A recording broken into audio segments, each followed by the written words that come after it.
Out with the old and in with the new. While Blakey is away on tour, Podcast McPhee steps up to host and has a special guest all the way from the Americas, Marcela Smith.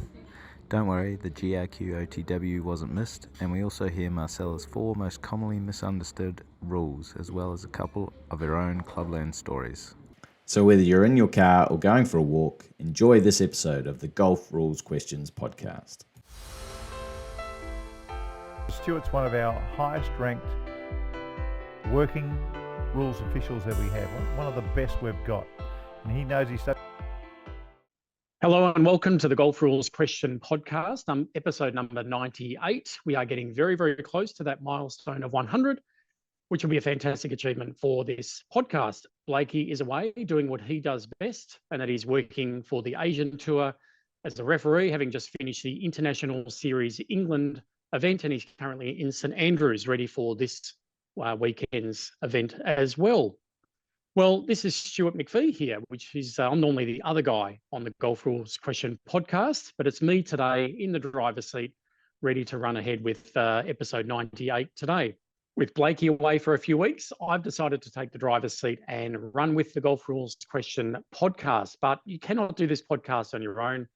I'm thrilled today to be joined by Blakey's very good friend and my new friend, Marcela Smith from the Girlfriend's Guide to Golf. Marcela, welcome.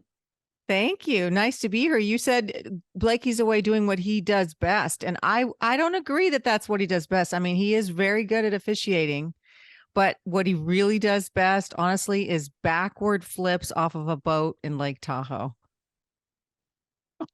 Well, I think, is that on your Instagram page? We'll have to take your word for that, I think. I think what he does best is explain the rules. And he has tutored me to take my USGA exam, which I did a while back.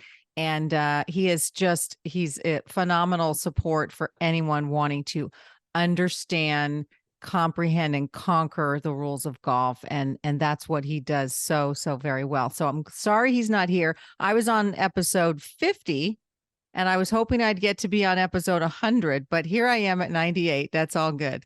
So what you're saying is I have very big shoes to fill today in the driver's seat of this podcast. Definitely. Okay, well, I will do my best. I do actually have an agenda for today.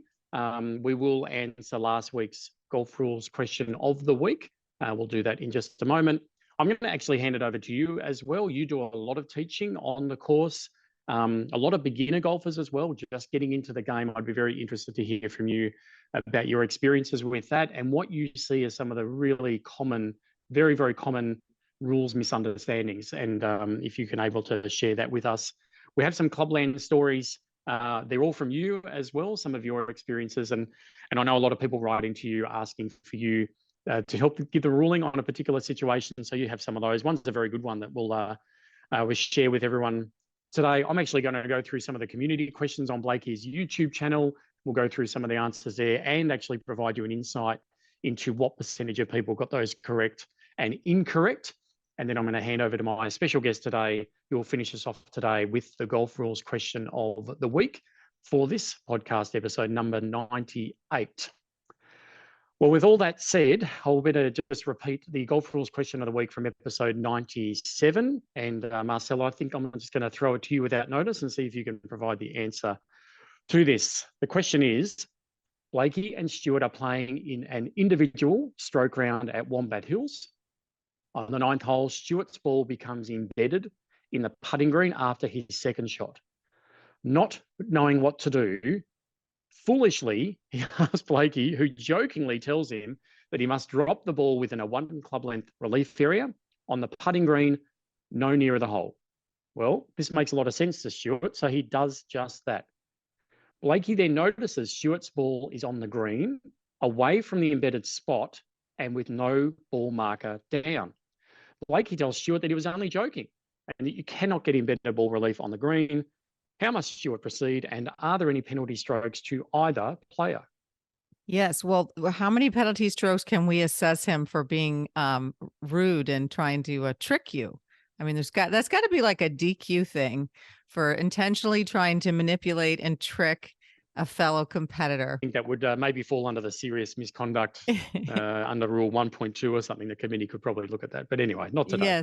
Yes. But basically, it's just that one stroke penalty of the fact that he lifted his ball in play without putting a mark down first. And it's just a one stroke penalty. And then he has to replace that on the original spot or the estimated spot as close as he can get to the original spot and play on. It is just a one stroke penalty.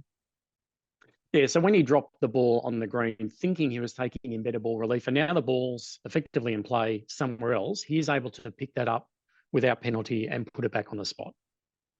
Yes. Excuse me. Yeah. And so you 14, Rule 14.5 says that. Sorry. Right. 14. And you're going to have this accent all day. And it's kind of one of the reasons I like Blakey so much is the down under accent. 14. So, the interesting thing, this is how it's going to go today, Stu. And can I call you Stewie? Can I call you Stewie? No, Stu works. Or podcast. No, not podcast. No, please not podcast. Yes. But so you don't have an embedded ball on the putting green because there's no reason to, because you already it's such a lenient area. You already get to pick up your ball, clean it, reposition it, do what you want. So you don't need to take embedded ball relief under a rule. You just simply pick it up. You can repair that little mark and put your ball back down. Yeah, so 16.3 under embedded ball relief, you only get it in one area of the course, and that's the general area. I listened to one of your webinars in the last week, and you just used the word then. It reminded me to say something. You used the word lenient, and we say the teeing area, it's very lenient in what you can do. I mean, you can rip bits of grass out of the teeing area. You can't do that too many other places if it's going to improve one of your cats. And so the putting green, as you say, is quite a lenient area. But we don't get embedded ball relief on the putting green. But as you say, you can mark the ball, lift it, repair that damage from the ball's impact, and then replace your ball, obviously, on the spot. The fact that he did drop somewhere else, that ball is in play, but he is able to correct that without penalty under Rule 14.5 and put it back. And but what Blakey if he shouldn't have put him in that correct it? position. But He shouldn't have put you in that position. But what if this player didn't correct it? Didn't realize that was he was making a mistake? I would put forward an argument that player has played from a wrong place in breach of Rule 14.7. And if it wasn't a serious breach, and I would think moving it no closer to the hole, but just off to the side, would certainly not be a serious breach. And that would incur the general penalty, and you would continue play the hole having played from that wrong place.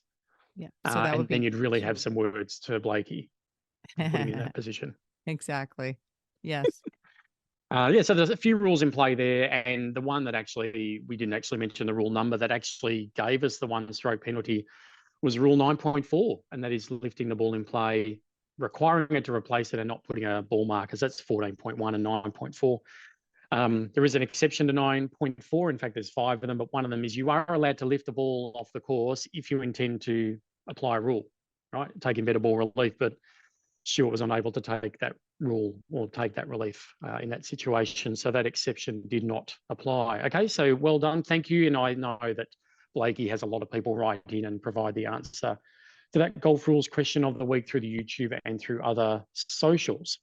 So that's it. So I'm going to hand over to you, Marcela. And I just hinted before that you do a lot of education on the course, live in front of people. You did a webinar, which is not as common for you just in the last week. But if you just wanted to share with the audience, who are the sort of people, who's your typical person that you're talking with? And then what are some of the really common misunderstandings that they have, coming into the game of golf and trying to understand the rules? Yeah. So under Girlfriend's Guide to Golf, I teach mostly women, not solely, but mostly women, the rules of golf. And I teach at country clubs and resorts all over the country. I've actually also taught in Scotland at the Renaissance Club and in Mexico a little bit as well. But I go to clubs and spend 2 hours on the course. And we start out in the teeing area.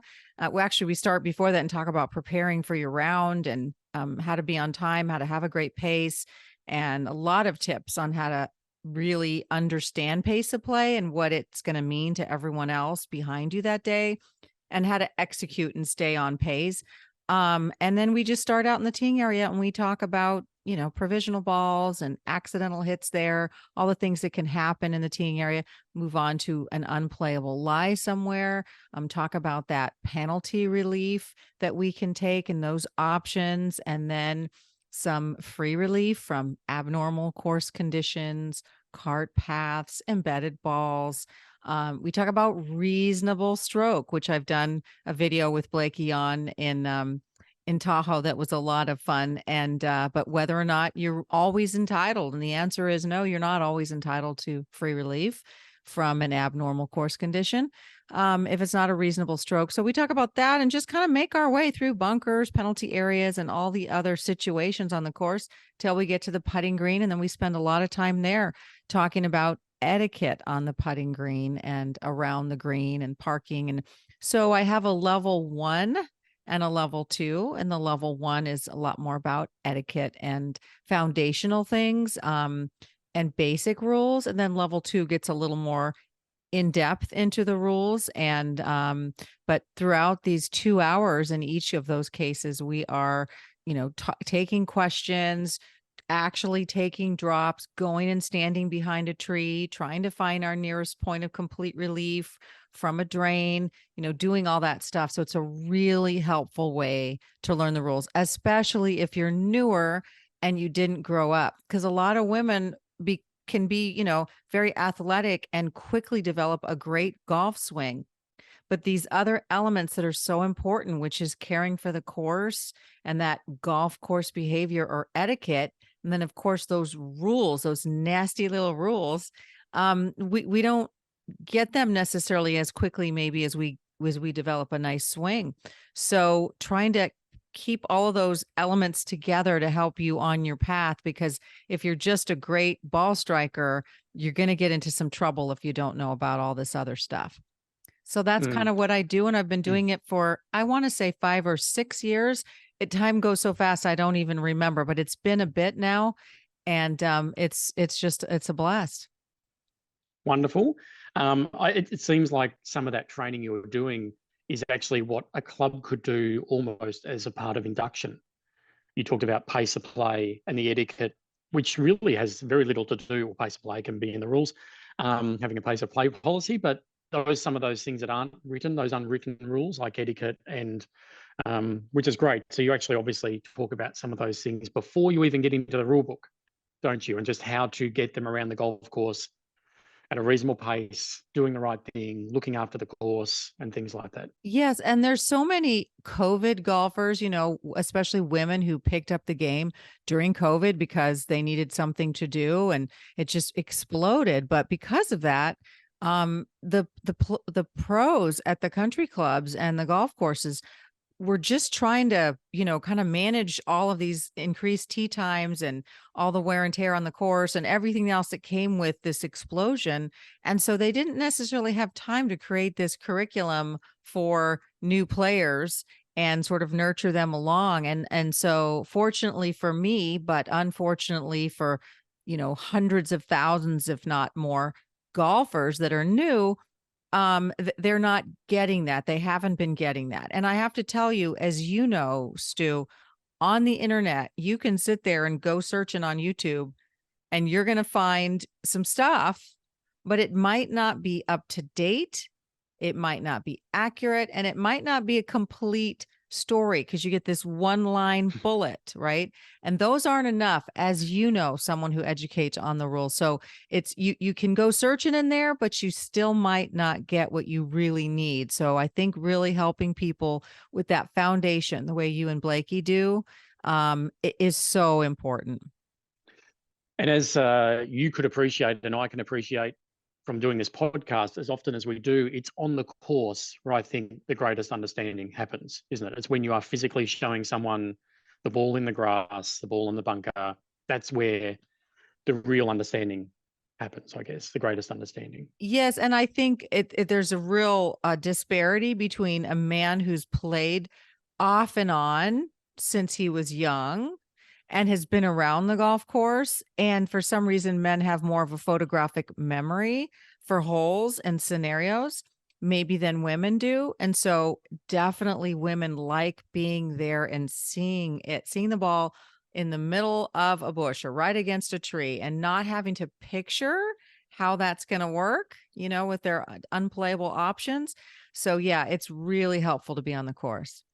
Okay, so you prepared a list for us today of some of the more commonly misunderstood rules. Would you like to share some of those with us, please? I would. Gosh, the first one it's my favorite.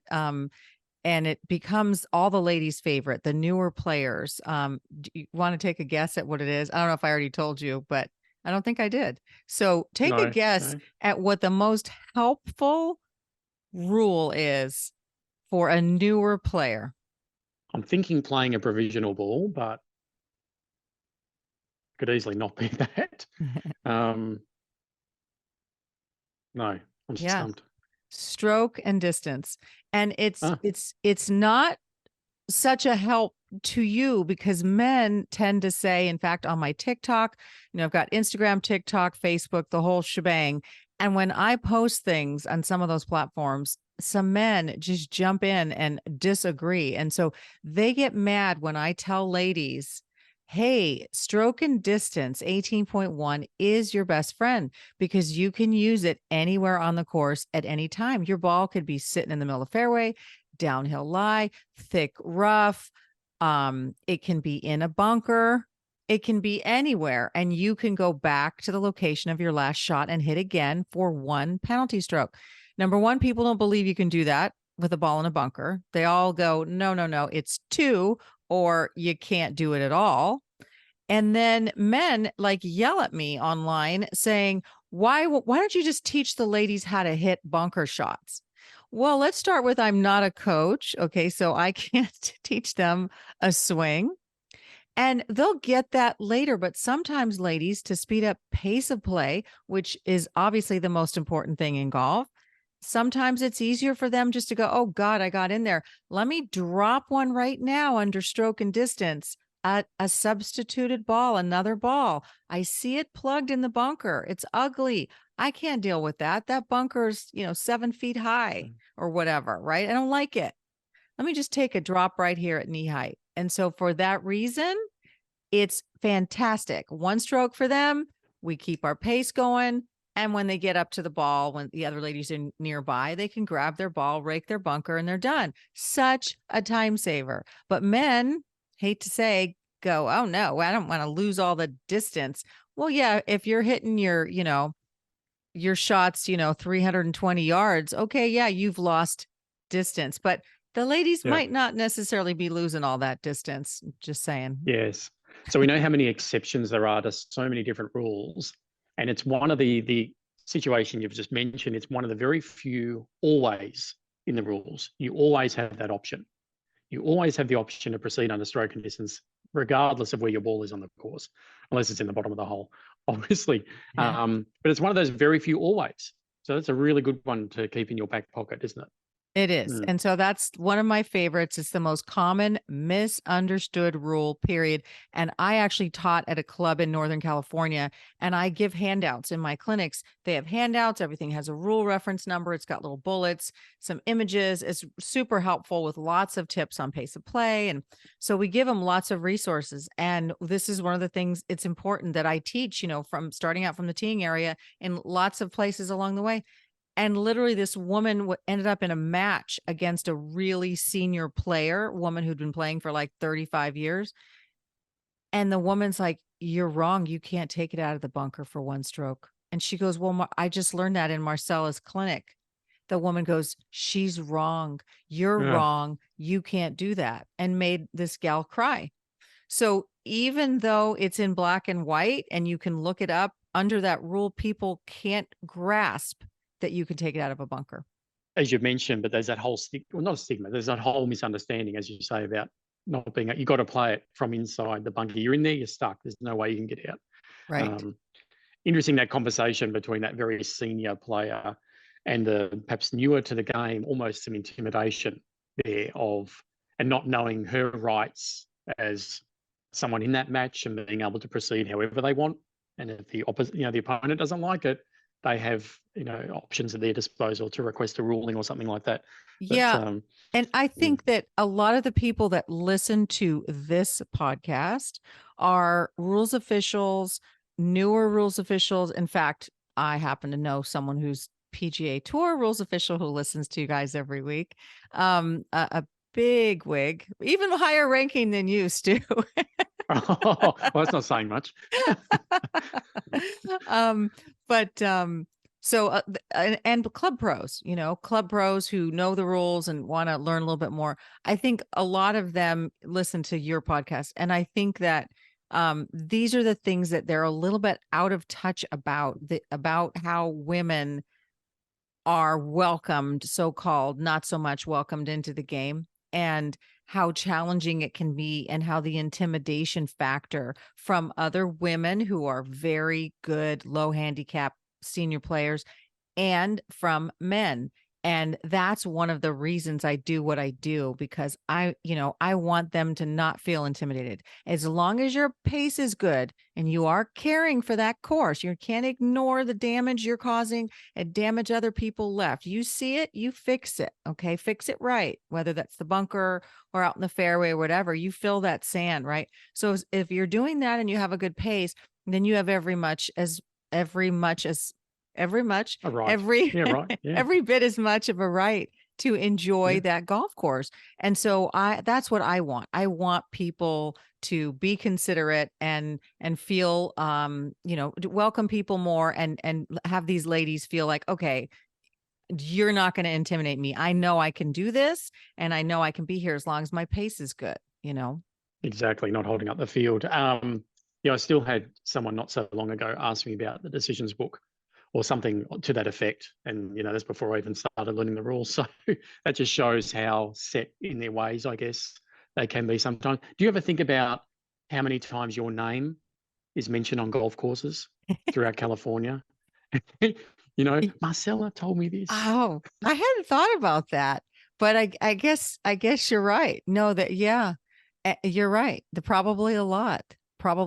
And speaking of decisions book, can I just tell you now, call clarifications.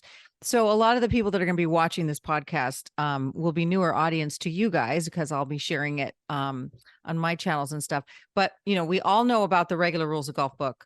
Okay. But and you think everything's in here. And when you study for an exam or you're looking something up as a club pro, whatever, you're doing your thing looking in here. But guess what? Yeah.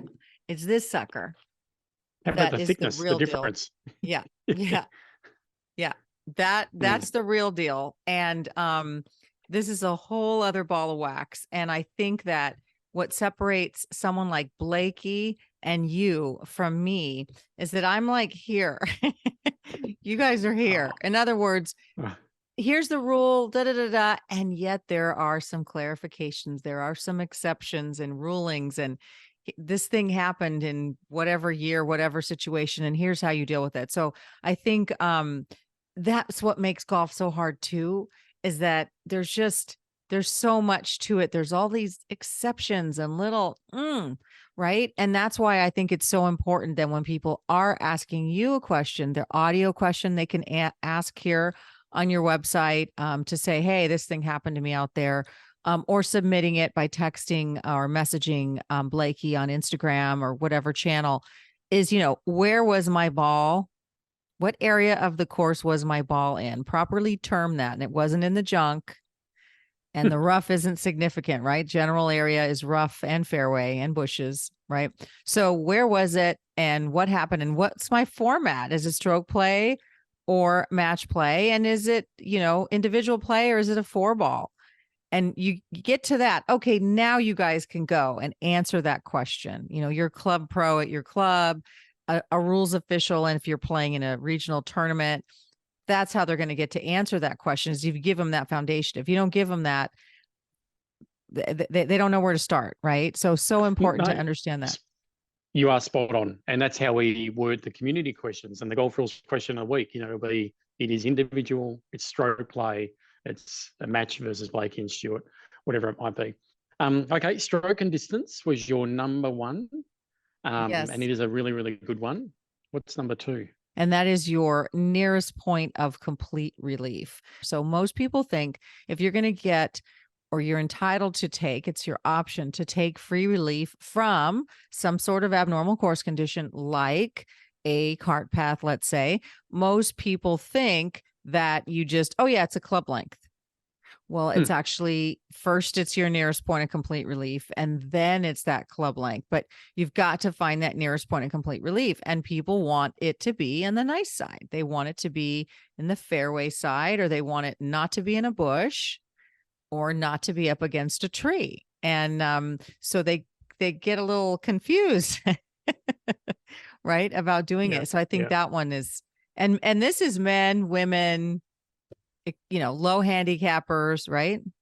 Yeah, one thing I learned very early on in my rules journey is the lack of correlation between your ability as a golfer and your rules knowledge. I thought if you've been playing golf for X years and you play off plus something and you are elite amateur golfer, you must know the rules really well because you played a lot of golf at a very high level. I very quickly learned that wasn't the case at all. There was like no correlation whatsoever. Right.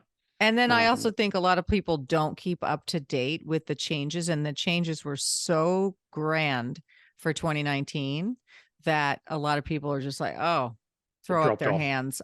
Whatever, because it was a lot. Yeah, too much to change over. Pardon me, I have called the rules of golf many times a perishable skill. And that is, if you don't maintain that knowledge, you are going to lose it, guaranteed. Yes. Oh, that's similar to my former background in financial services. If you're not up to date in all the laws and all the acts, then you're in all the documents, you're clueless. So no, it's true. You have to stay up to date, and that's not easy to do, but you guys make it easier. And by the way, I'm sure you're aware that Blakey and I have a podcast together called Golf Rules School. Have you heard it yet or seen it? Yes, I have. Yes, of course. Okay, good. And do you think it's a good way to help the newer player? Of course. Absolutely. And I think that's where that was clearly your target. Clearly that was your aim. You're not talking about exceptions to this rule, and you're not talking about rule, 10.2b4 and going into that level of detail. That's my favorite rule, by the way. I know I mentioned that deliberately because we spoke about that the other day. You mentioned 10.2b4. And I could even put you on the spot, I'm sure, and ask you what 10.2b4 is. You can put me on the spot on that one.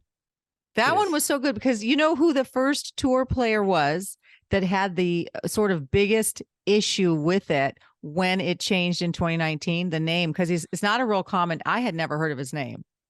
Oh, I thought it was going to be a lady because how often a woman's caddy would stand behind. So it wasn't a. No, well, John Senden. And I had never heard of him, but anyway, he's a successful tour player. He had the first situation with it on tour in 2019 when that changed. And so for those who don't know, it's my favorite. And it sounds like kind of like sexy talk, 10.2b4. So I love to say it. But what it is I think it started because of the women. I think that's why they made the change, the LPGA players. Your caddy, and again, when we talk about caddy, it's also your partner. Same kind of rules apply if you're playing in a 4-ball and you have a partner, but your caddy is not permitted to stand behind you in what's now called a restricted area to help you with alignment. So that would be on the teeing area, any type of fairway shot, on the putting green, anything like that. Not allowed to do that anymore. And when it first came out, no one was used to it because caddies were in the habit of lining everybody up. And so it was a big shocking change, and they've had to make some clarifications. And now there's this sort of restricted area. There's a real term for it. And so if your caddy is standing there when you begin to take your stance, which is having at least 1 foot in position, right? So when you do that, if he's there, you're going to incur the general penalty. But you can back off, step away. He can back off, step away, retake your stance, and you're good to go. Yeah, reset. Yeah. I remember when the rule first came out, you couldn't reset. Once you're in position, you couldn't avoid the penalty. but they added a clarification that you could in fact reset by the player stepping away and going back in to take their stance, but which I think was probably a good clarification. It was. It needed to. It was so strict. But now you can also, if you're there for some other reason, if your caddy is in a bunker behind you, happens to be raking that bunker, and he's not there in that restricted area to line you up, then it's okay. No penalty. Nobody has to back away. So there's a little more intention tied to this one now than there used to be. I was going to use the example of being on the putting green, but simply facing the other way, checking his phone. But still being on an extension of that line of play and being in the restricted area, but not there for that purpose. Yes. That rule is there for. Yes. So that's my favorite one. Oh, and FYI, so obviously we know that a scramble isn't in sort of the rules of golf. It's not a normal format, but it's such a popular charity and fun way to play. And in a scramble, you are encouraged to stand behind the other players on your team and watch that line. By the way, it was also not just help them line up, but you gain information. So if you're playing in a 4-ball and you're there in the restricted area to gain information for your next shot, same thing, penalty. But in a scramble, you can do that, and you should, right? Everybody's helping each other out, and you're going to watch those putts roll in so you know that line. So I tell people, be very careful. Understanding, just knowing that, you don't need to know that it's 10.2 before, but know that you can only do this in a scramble, and don't get into a bad habit of doing it. And because you play all these scrambles, and then when you're in a real format and real golf, you do it. Now you're in trouble. Yes, agreed. Yeah. Very good.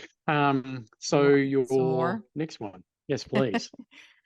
This one's it's kind of an emotional one, I think. People think that they can ignore certain rules because they don't find them significant.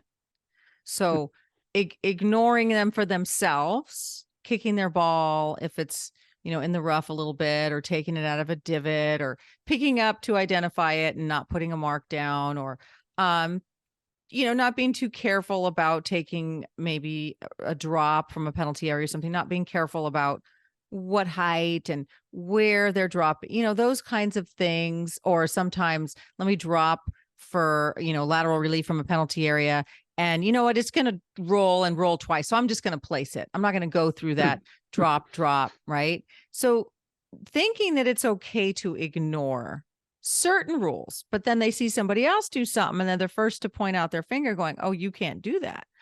Well, how do you pick and choose? Exactly. I've been on a committee, which I spoke about on this very podcast very, very early on, about being in a position where clearly a breach of it from a player, and I took it to the committee, and the committee all sided with the player. And immediately I said to the committee, I held up the old book, the 2019 book, held it up, and I said, oh, okay, that's interesting. Can you just tell me the other rules in this book you're prepared to not enforce? Just give me a list now. We'll all be on the same page. Just tell me which other ones are you not prepared to back. And of course, silence in the room, nothing. So I was just making the point that how do you pick and choose? Right. It's a clear breach. Everyone knew it, but they weren't prepared to enforce the penalty. I couldn't believe it. I was speechless. Yeah, I think that's, yeah. So this is your committee. I was the club captain at the time.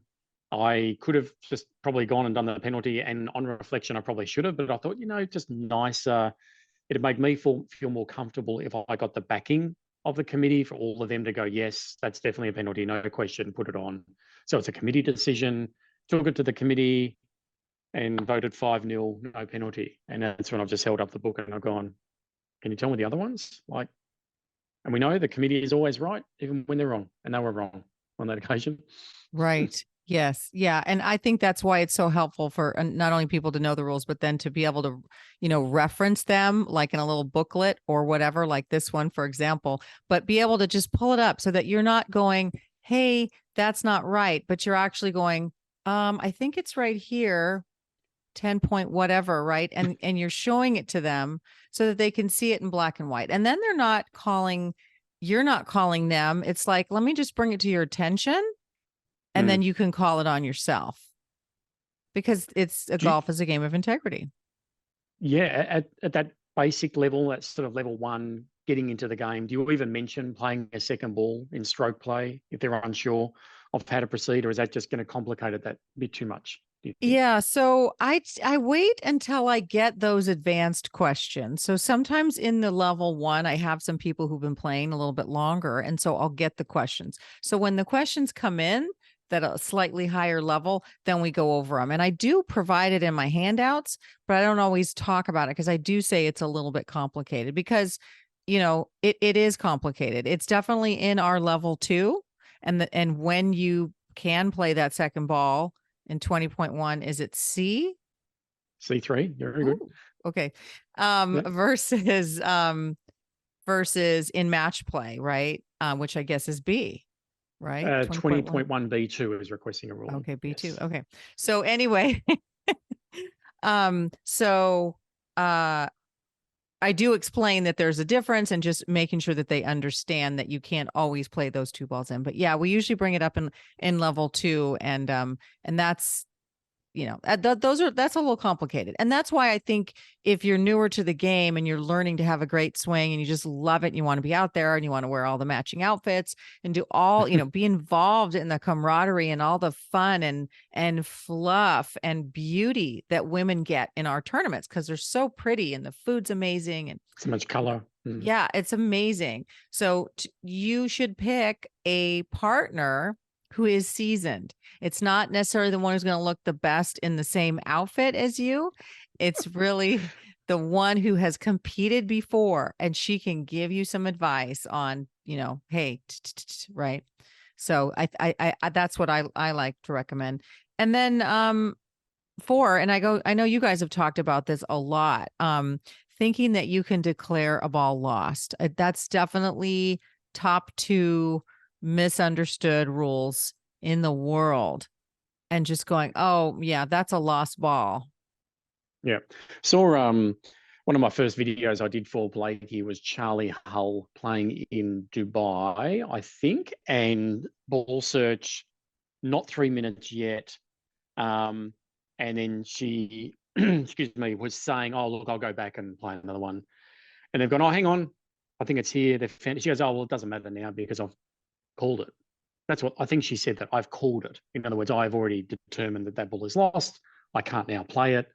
Even at that level, I think it is probably has to be one of the greatest myths in the rules of golf, misunderstood. Can we just go through that for a second? Because it's such a juicy one. Okay. So when this clock is starting when the player, their caddy, and or if they have a partner in a 4-ball, go to the area that they believe the ball to be. The clock starts, and it essentially very little will stop the clock, right? Mm-hmm. Very little will stop it. So that begins, but you can still go hit a provisional after someone started searching for a minute or whatever, right? You can go back to that. That's newer. That wasn't the case before. So that's kind of cool. But then that, a very not well-known fact that clock doesn't exist for the other players. Can you talk about that for a second? So the clock is ticking for me, but my opponent or fellow competitor can find it after the 3. So in this situation, has the clock started at all? Started. My caddy went to that bush and started looking for my ball. Okay, so once that 3 minutes is up, that ball is now, its status changes from your ball in play, assuming you haven't put another ball into play, from the ball in play to now lost. So even if it's found after that 3 minutes, it's still a lost ball. I think that's where you're going at with that question.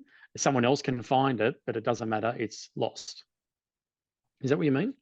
It is. And what about in that provisional situation where I've hit a provisional and I love my provisional, right? The first ball looks to be either OB or could be lost somewhere on the course other than a penalty area. And so I'm like, okay, well, I'm not even going to go look for it. I'm just going to go ahead and hit a provisional. And I stripe a provisional down the middle of the fairway, farthest I've ever hit it on this hole. It just rolls and I love it. And I'm like, don't look for it. Right. But they go ahead and look for it. They start looking Anyway. for it, and they find it 3.5 minutes later after they start looking. It's more Assuming than your 3 minutes. Mhm. Yeah. So assuming your provisional ball has not become the ball in play, you need to go and identify that ball because your 3 minutes hasn't started. They could find it 5 minutes. That's after, right. The clock hasn't started because you didn't start searching for it. That's right. So it's only the player, their caddy or partner that start that clock. There's no clock for anybody else. And that's another one that people don't really understand. They think that there's a clock. There's not a clock for them. And if stuff's going on and other players haven't hit yet and somebody else is looking for a ball, and for whatever reason, tick, tick, tick, it's been 3.5 minutes since they started searching, but I never wanted them to search because I loved my provisional. Of course, yeah. So it's been 3.5 minutes and they go, oh, and I go, oh, it's already been 3.5 minutes. It's too late. And they go, no, it's not too late. This is your ball. Come on over here, little girl. I'll give you another example, more extreme example to help for people to understand the rule even better. You're on a par 4, your provisional ball could be sitting right next to the hole, and you could be on the green with that ball next to the hole, and your original ball. Wait, say that again. So par 4. Sure. I think my ball's lost. Hit our drive way right into some very horrible territory, and we hit the provisional, but we just ease off a little bit. We hit a 3-wood or a 4-iron instead of our driver. So it's definitely further back, closer to the teeing area than where our original ball is going to be. We walk up and go, there's no way I want to find that. This is sitting in the middle of the fairway, and you make a stroke at your provisional ball onto the green, and your ball is now 6 inches from the hole. You could walk onto the green, and it's now 10 minutes since you hit that original tee shot. You could be on the green with your provisional ball there up near the hole, and someone could find your ball and go, we found it. And you could be going, no, my provisional's right here. My provisional's the ball in play. But it's not the ball in play. For 2 reasons. Number one, your 3 minutes search time did not start. So there hasn't been any search time. And you did not play that provisional ball or make a stroke at that provisional ball at a spot closer to the hole than where your original ball is estimated to be. So it's still a provisional ball. Right. There's another example of no clock running, and it could be 10 minutes. Someone finds it, and you now have an obligation to go back and trudge through that thick grass and go, yeah, that's mine. Great. Right. Right. Provisional ball's now out because your original ball's been found and identified. Yeah. And that's just taking that to another level. Yeah. Right. And that's a par 4, which is a great example because that next shot could probably get it onto the green. Just say it's a par 5 and I hit now 2 shots, one of them from be closer to the teeing area, not closer to the hole than the original ball is thought to be. And then I hit it again, now a second time, closer to the hole than the original ball was thought to be. Now it's my ball in play. Correct. Spot on. Right. Definitely. It is now. Yeah. So the original ball is now abandoned. It's the wrong ball. Every day of the week, it's a wrong ball and cannot be played. Yeah, no, that's right. So because that stroke at the provisional is being made at a spot closer to the hole than where the original is estimated to be. So it's now the ball in play. And run up and hit it. Yeah. Well, very good. So you've gone through some of your experiences, on the course in front of a lot of people with varying degrees of experience in the game, and a lot of newcomers who just want to learn about etiquette and pace of play and caring for the course and some of those very common rules that beginners misunderstand. I also know you've brought some Clubland stories from your own experiences where people have contacted you and said, Marcela, I need your help. This person said this. I don't think that's correct. What's the answer, please? Have you got the first one there handy you'd like to share with us? I think I've got it here myself, but you've got it there somewhere.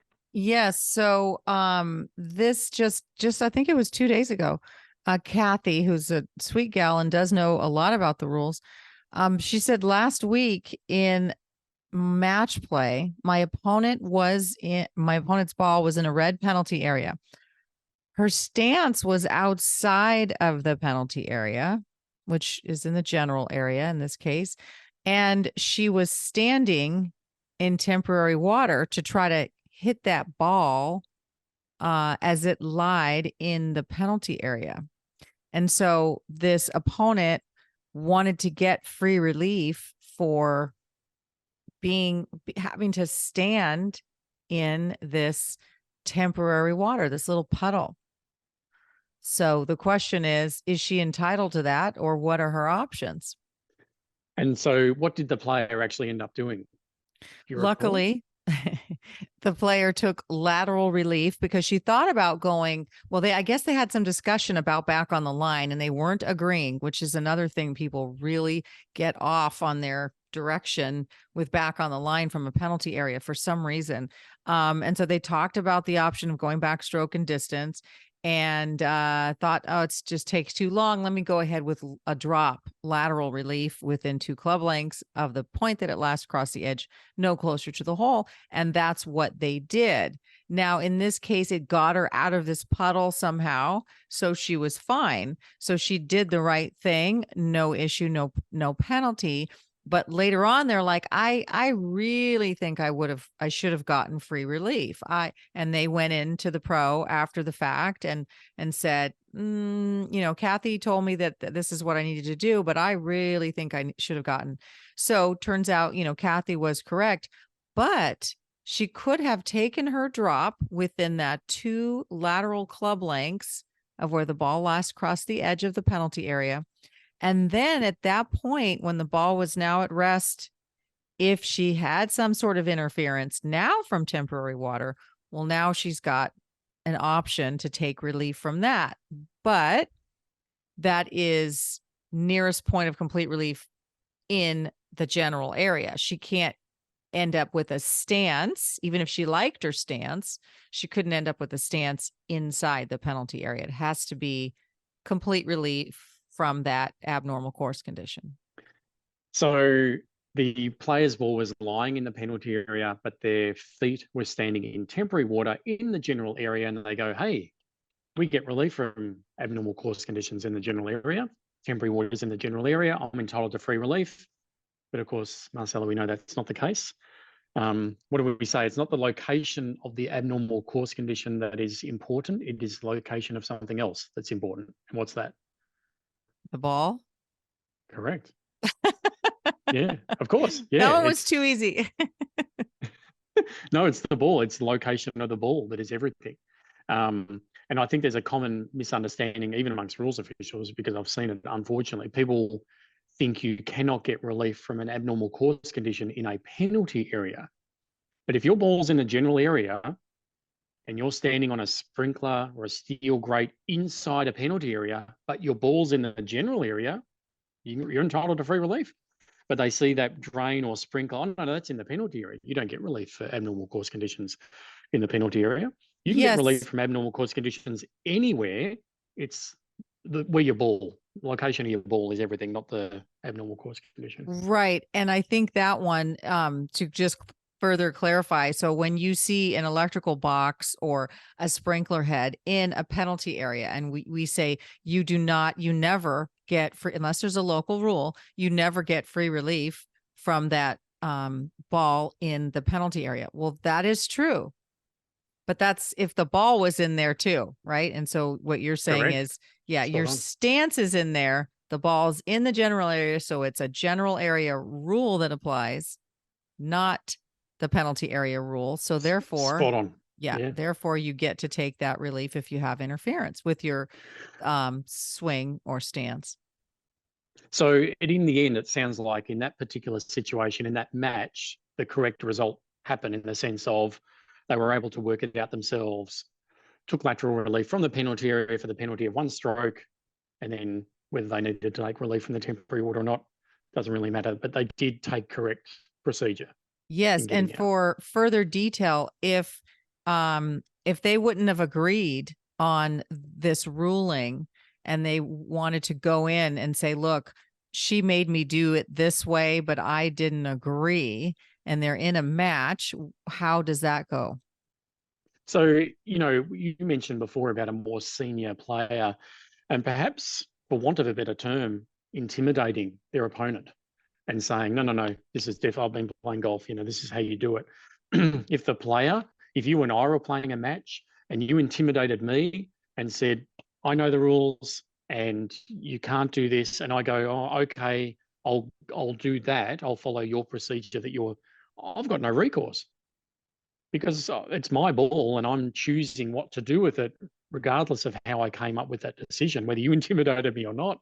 I've made that decision to proceed that way. But of course, if I don't agree, I can proceed how I feel I want to proceed. And if you have an issue with that, you, of course, then can request a ruling. And I learned this early on where in that position, if I was to say with you, look, I don't agree with you, I'm going to do it this way. And you then say, okay, no problem, I'm going to request a ruling on this and we'll work it out later. It then puts the onus back on me to make sure that, hang on, how confident am I of this? Because if I'm in two minds, I'm now running the risk of playing from a wrong place and, of course, automatically losing the hole. Am I that confident in my understanding of the rules? So it's this back and forth between you telling me what I can do, I don't agree, I'm going to do my thing, you go, okay, I'm going to request a ruling, and I'm going, oh, hang on, I'm not so sure of that rule anymore. Right. And that's when you're going to look it up. You're going to look it up on your USGA app. You're going to look it up in the book that you have or your little cheat sheet here. You're going to look it up on something and you're going to take a second to do that. And do you have the time to do that? Well, you do have the time to do that if you're playing efficiently and ready golf and keeping up with the group ahead of you the whole rest of the time. If you're not finishing that story about your daughter and the thing about the class that she didn't get and then the guy that didn't call. And, if you're telling those stories, you don't have time to look up a rule. You don't have time to take a second practice swing. You don't have time to walk around the hole, right? To look at that, that break. But if you're not doing those things and you're playing golf, being friendly, but playing golf, being efficient, being ready to hit, getting dropped off on the cart if you're in carts, if you're doing those things correctly and efficiently, then you do have a second to look up a rule, right? You do have a second to try to call the pro. You do have a second to take that practice swing. And so that's kind of how I look at it. You can't do all that. You can't be a high handicapper and tell all these stories during, the course of the round. You can't be answering your phone, texting your friends, thinking about, what outfits you're going to wear for the member next month. You want to talk about that and you should, but you want to do it, on the 19th hole. So I think the other thing that happens, and certainly with the ladies that I teach in the Girlfriends Golf experiences on courses, is that you have to know what it feels like to have a good pace. And men too. I don't want to single ladies out and say that ladies are slow and men are fast, which is completely not true. But when you're hitting more strokes, right, you have a higher score because you're newer to the game. You don't have great skill level yet. You're not putting for birdie every time, right? So when you're doing that, that logically takes more time. So you don't have time to have conversations. You can't do both. And men are slow for different reasons, but men make up time because they drop another ball and don't tell anybody else they did. They miraculously find their ball that wasn't really their ball. They do. They kick their ball out of a divot. They do. Men cheat more than women. I'm just saying. Ouch. It's true. Okay. You don't. We'll talk about the evidence to back that up later. Blakey doesn't, but you guys do. I got videos of all of it. Oh, very good. Very good. We'll discuss them later, I think, when we watch some videos Yes. of people cheating. Yes. Well, that's a good one, and that's a pretty straightforward one. But I could understand the confusion of which area of the course the abnormal course condition was in and which area of the course the ball was in, and I could so easily see a person being confused by that situation. I think your second Clubland story is juicier. And do you have it there handy? This is at a club championship, and this is, I believe, the defending champ. So here is an elite golfer who did something a little bit odd on the putting green. What did they do? So it was the club championship, the first hole. It was the defending champion. She put her putter down, which hit the ball, and then she made a stroke at the ball as if it was a putting stroke. She putted it in and then says, "Give me whatever penalty." By the time we played 18 holes, she changed her story. She should have taken a penalty for not replacing the ball before holing out. She holed out she holed out without replacing the ball. Should have been DQ'd for not correcting her mistake, I believe. So this is a question. She's saying, what's the scoop? She believes she double hit it, and she believes the woman even intimated that she double hit it, which isn't a penalty. But go on. So my understanding when I first read that question was the player has put their putter head down towards the ball and has accidentally hit the ball in preparation for making their next stroke. And so they've almost sort of hit the ball on top or to the side, and that has moved the ball. The ball has come to rest on another spot. And almost immediately afterwards, they've then putted to almost disguise the fact that they've moved the ball. The comments about, well, give me whatever penalty you think, immediately says to me that that player knew that there was an error in judgment very quickly. They've lapsed and gone, oh, probably shouldn't have done that. I've done something wrong.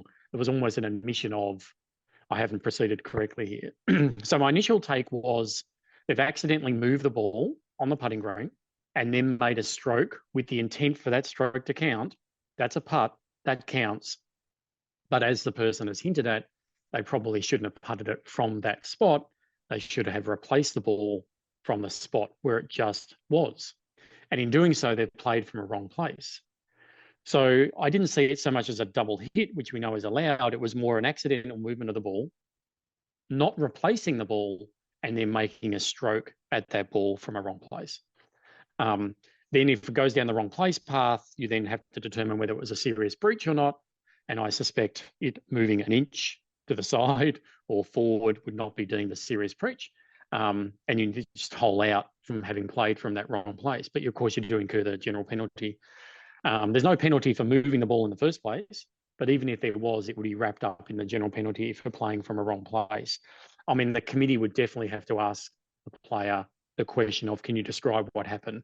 And I think the fact that two others saw it, you mentioned one, but I think there were two others who said that wasn't a stroke, that first one. She just accidentally moved that ball, which is fine. It's one of the exceptions to 9.4, accidental movement on the green. You can be the clumsiest golfer in the world on the putting green and move your ball all over the place and not get a penalty.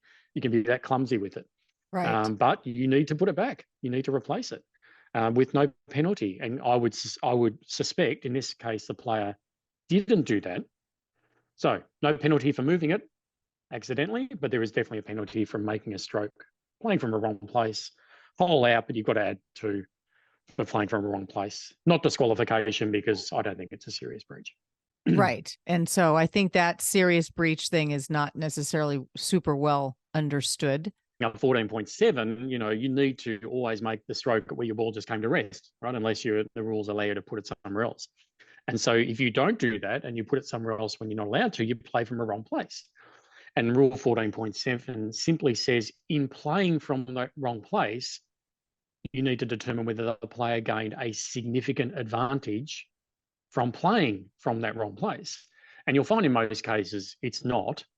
They're just 5 yards to the left or they're over there. They haven't advanced the ball 200 yards to gain a significant advantage. But if they have gained a significant advantage, therefore it's a serious breach and you need to correct that serious breach. You need to play a ball from where it should have been played from in the first place. Right. Where not a serious breach, you don't have to correct it. It was a good one. I take that a step further? Yeah. Just seeing we're on the 14.7 path, it goes on to say that if you don't know whether it's a serious breach or not, it's one of the other situations in which you can actually complete a hole with two balls. One with correcting, one with not, and the committee can work it out later. Anyway, that actually happened to me in a tournament in 2018, and it was a local rule only at that time. If you accidentally cause your ball to move, that there's no penalty. And we knew it to be a local rule in this member tournament and at this club in Tahoe. So we knew it to be, and my partner was putting for a 4-for-2, right? It was a par 5. She got 2 strokes.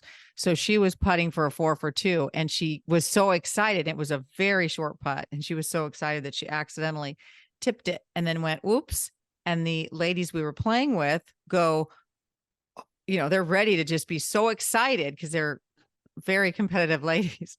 They were ready to be so excited that we blew it, that Deb wasn't going to get that birdie for 2. And we knew that it was a local rule, and we go, oh, okay, well, we'll just replace it. And they go, no, that's not da, da, da, da. So we go, okay, let's play 2 balls in. And so that's exactly what we did. And of course, I had my knowledge even back then. And so usually that particular pro would call me for other issues on the course. And so we called him, and knowing that he would then call me. So it's like, we knew the answer, and he's like, yeah, no, you're right. And you're good. And so she made her 4 for 2, but that was at that time just a local rule. And it's now part of the rules of golf. Thank goodness. Agreed. Really good rule. And we know you've got to be so careful around your ball. Yeah. Everywhere else on the course, but just on the green, I don't know. There's a lot of, the balls are right next to each other in a lot of cases, ball markers, people, caddies. It's just a lot of things happening on that green in such a confined space. I do like the idea if it's accidental. Yeah. As I said, you can be the clumsiest golfer. Just make sure you put it back, which I suspect the person in your club champs, or that club champ example you mentioned, did not do that. And I, again, when the player said, oh, give me whatever penalty, there was that admission of, probably didn't do the right thing there. Right. Probably could have done something a bit differently there, or anyway. Yes. Do you know what happened in the end with that particular case? I don't, but I will be following up with her, and I'll let you know. And the situation there, the committee could then call in the other players and say, what did you think you saw? What did you see? She thinks she made a stroke and then another stroke. I would think the witnesses, the other players, would say that first move wasn't a stroke. There was no intention there to make a putt. The putt was, 18 foot, and she just touched it. That wasn't a putt for 18 foot. That sort of, so they obviously the committee would gather information from the other players and what they saw, and the marker has a responsibility as the eyes and ears of the committee, obviously, to have their input as well. But it'd be interesting to see what happens, especially in such an event with obviously some reasonable stakes in a club champ. Yes. In the club champions. Club championships, I should say. Okay, well, I had some community questions I was going to go through, but I think we're probably coming to a time where we need to think about drawing this to a close. And we won't tell Blakey, but we might actually just schedule another podcast for the next week. And you and I could do number 99 as well. But I think we're only fitting that Blakey comes back for 100. So I might save up some of those community questions for next time. I'll get some more Clublands. I reckon with how often you get contact from people, I'm sure you might have 1 or 2 more Clubland stories as well to share with us and share with all the listeners. Definitely. Okay, well, with that in mind, I've asked you to, as our guest today, to actually write up and deliver this episode's Golf Rules question of the week. Marcela, do you have that handy, please? I do. Okay, this is not Wombat Hills. This is a real course. So Sharon and Nina are playing in an individual stroke play tournament at the Santaluz Club in San Diego with 2 other competitors in their foursome. Sharon pulls her tee shot on the 8th hole and thinks she'll find her ball in the bushes. After the other ladies tee off, Sharon starts looking for and finds her ball in about 90 seconds. Her ball is just beyond a white OB stake. Not wanting to go all the way back to the tee, Sharon assumes she can use model local rule E5 and drop a ball into the fairway for a 2-stroke penalty, which she does. The other ladies weren't aware that Sharon's ball was found out of bounds until Sharon casually mentioned it on the 9th tee, which actually happens to be across a long street and a great distance from the 8th hole. At that time, the other ladies informed Sharon that if her ball was OB, she would not be allowed to drop it in the fairway, as model local rule E5 was not in effect at that course. Since Sharon didn't want to slow the group down behind her, she said, let me just take an 8 and we'll move on.